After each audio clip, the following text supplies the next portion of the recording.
Hi, I'm Rob Van Raphorst. Welcome to MBANow. With us today is Marc Bator of ServiceLink. Marc, thanks so much for being here. Absolutely. Thanks for having me, Rob. So, Marc, what is your role at ServiceLink? Rob, I'm the Vice President and Principal Product Manager for our eclosing technology. So it's a technology that supports our origination title close business here at ServiceLink.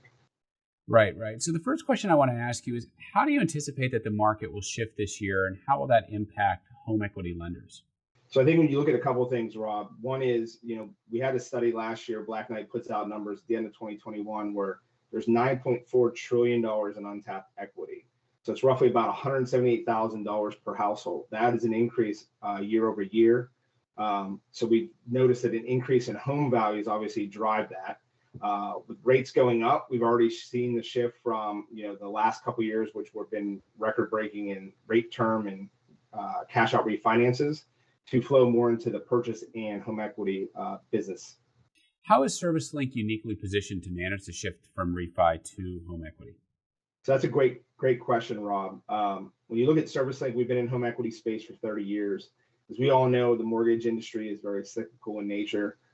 As we just came off like I said, the record volumes for refinances. We have separate teams that handle our first mortgage transactions versus home equity transactions. So those specialized teams are, ready for the increased volume that we've already seen so far in 2022. Why should a lender consider choosing ServiceLink for home equity transactions? So I think two of the things that we bring to the table there, Rob, is we have the end-to-end solution, right? From valuations to originations, title, and closing. So we have specialty products that, really mesh well with a lender's appetite with what they see from a credit risk perspective on home equity transactions. So from valuations, we have, something simple as far as an automated valuation, or even, all the way through a full in-house inspection. And then on the title side, we have both uninsured and insured products.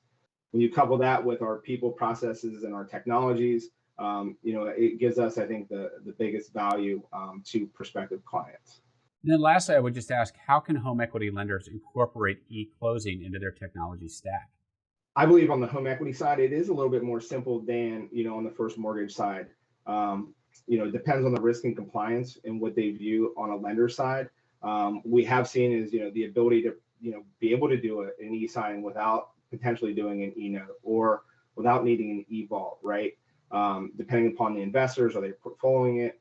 So a lot of times the footprint is actually bigger on for raw and closings and uninsured products than they would be in traditional insured first mortgage products. So definitely a little bit more leeway than we've seen in the first mortgage. So that's, what we're here to do is kind of help our home equity lenders understand the landscape and kind of help them, get to more of a full e-sign perspective.